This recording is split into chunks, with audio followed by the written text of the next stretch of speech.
아무래도 이제 한국은 수직적이다 보니까 이제 본인의 의견을 표출 못하고, 지금은 뭐 팀장님이던 디렉터님이던 저는 그냥 이거 아니다. 억양도 상관없고 액센트도 상관없고 뭐 문법 틀렸네 맞았네 이런 거 전혀 상관없고 무슨 말을 하고 싶은지만 정확히 표현하고 할 수 있으면 그 정도까지가 영어가 필요한 정도라고 생각을 해요. 일단 도전하는 게 가장 중요하다고 생각하고요.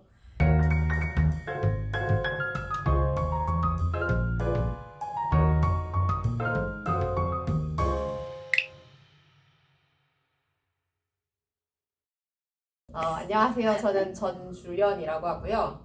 유럽 나이로 35, 그리고 지금 하고 있는 일은 B2C 파이낸스 매니저, B2C 이제 사업기획팀이라고 생각하시면 될 것 같고, 이제 지금 회사에 3년 차, 독일에 온 지도 똑같이 3년 차이고, 여태까지 재무 회계 경력을 계속 이어왔어서 지금 이제 9년 차 되고 있는 것 같습니다. 제 이름은 강지연이고요. 독일에 온 지는 약 6년 정도 됐고 잘란도에서 일한 지는 한 4.5년 정도 되었고요. 현재 하고 있는 일은 오퍼레이셔널 엑셀런스 매니저인데 그 전에는 영업 전략 쪽에 있어서 약간 커머셜한 백그라운드를 갖고 있어요. 네. 저는 회사를 조금 많이 바꾼 케이스인데, 제 첫 직장은 이수화학이라는 석유화학 회사에서 이제 재무회계팀에 있다가 이제 YG 엔터테인먼트라고 엔터테인먼트 회사로 옮겨서, 하지만 같은 직무인 재무회계팀에서 일하다가, 원래도 유학을 항상 가고 싶어 했었어가지고 영국으로 이제 대학원을 29살에 가서, 영국은 또 1년밖에 안 걸려가지고 석사가, 거기서 이제 전략 경영이라는 스트래티직 매니지먼트를 이제 전공하고, 이제 코로나가 터져서 유럽에 조금 더 있고 싶었는데 어쩔 수 없이 한국으로 돌아와서, 한국에서 이제 하이브라는 BTS 분들이 계신 엔터테인먼트에서 이제 좀 더 근무하다가, 이제 계속 유럽으로 이제 여기저기 지원서를 넣다 보니 이제 잘란도에서 이제 최종 오퍼를 받게 돼서, 저는 바로 이제 독일 베를린으로 오게 된 케이스입니다. 전 한국에서 공채로 삼성물산 패션 부문에서 한 4년 반 넘게 일하다가 독일은 교환학생을 했었어요. 대학생 때 한 학기 정도. 그래서 그냥 30살, 30살 되기 전에 유럽, 독일에서 살아보고 싶다 일하면서 여행도 다니고 그리고 약간 번아웃이나 그런 게 찾아오기도 했고 한국에 있었을 때 좀 더 뭔가 넓은 세상에서 나를 좀 뭔가 타이트 이런 거 없이 도전하는 삶을 살고 싶다라고 생각해서 그만두고 도피처처럼 대학원을 갔어요. 대학원 졸업하고 운 좋게 독일에 직업을 구하게 돼서 베를린에. 가장 좋았던 점은 다이나믹하고, 그 와중에 자기가 원하는 거를 표출할 수 있는 게 가장 좋았던 것 같아요. 한국에서는 우선 회식 문화가 너무 힘들었었는데, 우선 뭐 여기서는 뭐 회식이란, 그런 한국에서의 회식이란 개념은 전혀 없고, 그냥 뭐 분기별로 아니면 뭐 단기에 한 번씩 모여서 저녁 같이 하는 정도. 그리고 아무래도 이제 한국은 수직적이다 보니까 이제 본인의 의견을 표출 못하고, 아니면 잘못된 길로 가고 있는 것 같은데 이제 이거를 말씀드릴 수 없는 상황들이 많이 있는데, 여기서는 지금은 뭐 팀장님이던 디렉터님이던 저는 그냥 이거 아니다. 이거는 뭐 이것 때문에 안 된다. 이제 물론 당연한 설명이 덧붙여져야겠지만, 그런 것들이 자유롭게 가능하다는 게 가장 좋았고, 저도 처음에 이 마인드셋을 조금 바꾸는데 시간이 걸렸지만 지금은 아주 편안하게 그런 것들이 가능한 곳이니까 저는 그게 가장 좋았던 것 같습니다. 아쉬웠던 점이라면 그만큼 다이나믹한 게 계속 다이나믹하다. 이거 끝을 할 수가 없어요, 이게.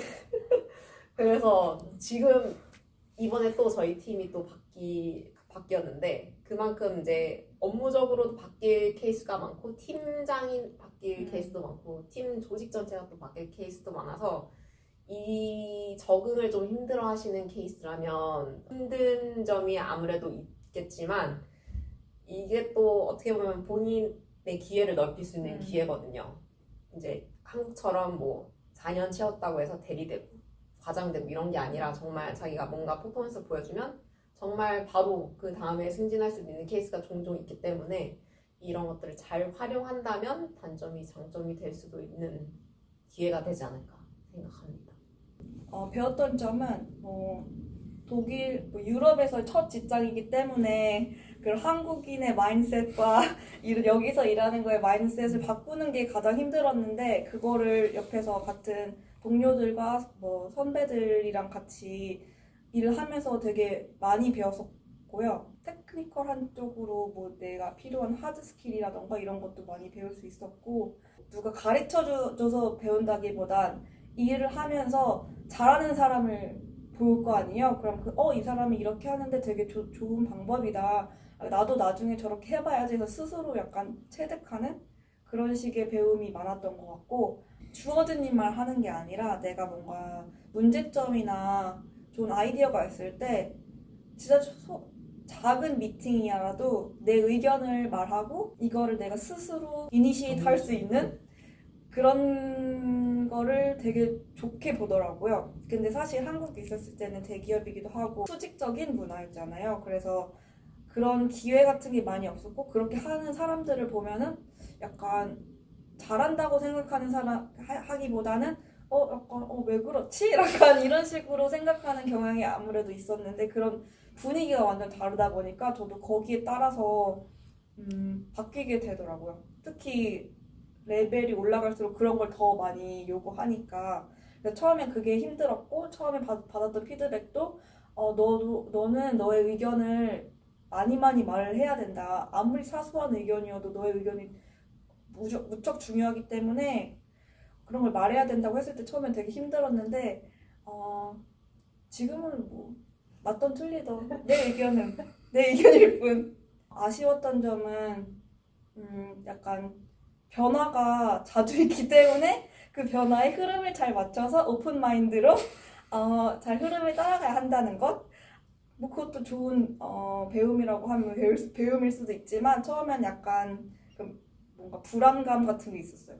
근데 지금은 그러려니 1년에 한 번, 2년에 한 번은 오는구나, 항상 오는구나 이런 생각을 갖게 되었고 너무 다양한 인종과 문화를 가진 사람들이 모여있다 보니까 약간 조심하게 되는 점도 있는 것 같아요. 내가 이런 말을 해도 될까?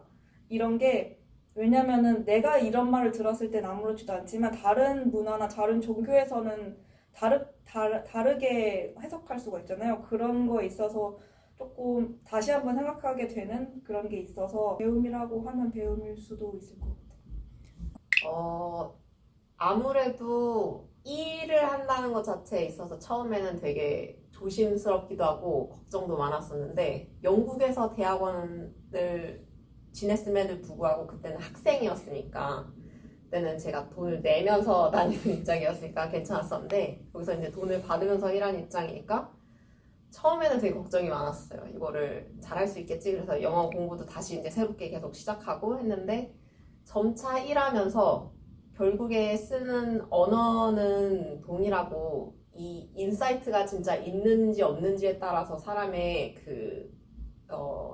전문적인 능력이 확실히 느껴지는 것 같아요. 영어를 잘하느냐 못하느냐 물론 기본적인 의사소통은 돼야겠지만 그것을 나중에 조금 더 넘어서고 나서는 이 사람이 진짜 전문적인 능력을 갖고 있느냐에 대해서는 그거는 영어든 한국어든 나중에는 티가 나게 되더라고요. 그래서 특히나 독일은 결국에 모국어인 사람들이 그렇게 많이 없는 곳이니까 너도 못하고 나도 못하고 괜찮아 의사소통만 되면 돼 라는 그런 느낌이 와서 지금은 문법 이런 것도 잘 생각 안 하고 어떻게든 의사소통만 커뮤니케이션만 잘 되면 된다라는 마음인 것 같아요. 저도 의사소통만 되고 내가 무슨 생각과 무슨 말을 하고 싶은지만 정확히 표현하고 할 수 있으면 그 정도까지가 영어가 필요한 정도라고 생각을 해요. 그래서 내가 굳이 발음이 안 좋아서 내가 문법이 조금 모자라서 독일이나 외국 회사에 지원을 하지 말아야겠다라고 스스로 검열하기보다는 일단 먼저 내가 내 생각을 표현할 수 있을까? 할 수 있어라고 하면은 일단 도전하는 게 가장 중요하다고 생각하고요. 솔직히 말하면 소프트웨어 엔지니어나 뭐 IT 직군보다는 영어가 조금 더 중요하긴 해요. 왜냐면 말로 프레젠테이션을 하거나 사람을 설득하는 태스크들이 더 많기 때문에. 하지만 진짜 다양한 인종과 다양한 사람들이 오기 때문에 억양도 상관없고 액센트도 상관없고 뭐 문법 틀렸네 맞았네 이런 거 전혀 상관없고 정말 너가 말하고 싶은 거를 딱 그거를 심플하게 전달력 있게 말하는 게 가장 최고의 기술이라고 보거든요. 그래서 그런 거를 자기가 할 수 있다고 하면은 영어는 딱히 큰 허들이 아니라고 생각합니다. 저 같은 경우는 3번 했었는데 맨 첫 번째는 피아노 HR 팀이랑 한번 30분 정도 짧게 했었고, 두 번째는 이제 제 바로 다이렉트 팀 리드 하이어링 매니저랑 이제 세션 한번 가졌고, 마지막은 비즈니스 케이스 스터디. 그래서 이제 제가 지금 일하고 있는 직무는 사업 계획 쪽인데, 거기서 이제 뭐 플래닝을 어떻게 짤지, 뭐 예산은 어떻게 짤지, 1년 계획 같은 그런 비즈니스 케이스를 주셔서 그거를 이제 만들어서 제가 이제 발표를 하고 이것은 왜 이렇게 했는지 그런 정도의 케이스를 해서 생각보다 저는 다른 회사에 비해서는 조금 일찍 끝났던 것 같아요. 다른 회사는 뭐 5번, 6번 이렇게 했었는데 잘난도는 3번 만에 끝났습니다.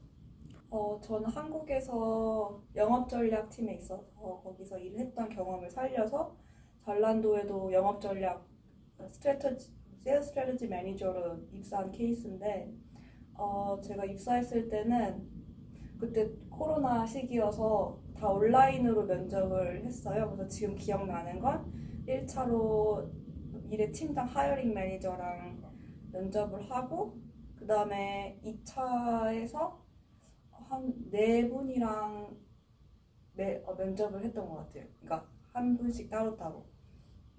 거기서 그냥 뭐 케이스 스터디 같은 건 그 당시에는 없었고 그냥 약간 너 이런 상황이면은 뭐 어떻게 할래? 너가 했던 분야 우리 이런 챌린지가 있는데 너라면 어떻게 해결할래? 그리고 너 직무에서 요구되는 역량들 관련해서 과거에 어떤 일을 했는지 어떻게 너가 대처했는지 그런 쪽의 질문이 많았고 지금 돌이켜보면은 커뮤니케이션 능력이랑 말 그대로 영어를 할 수 있는지 이런 것들을 중점으로 그리고 관련 경험이 있는지 이런 걸 봤던 것 같아요.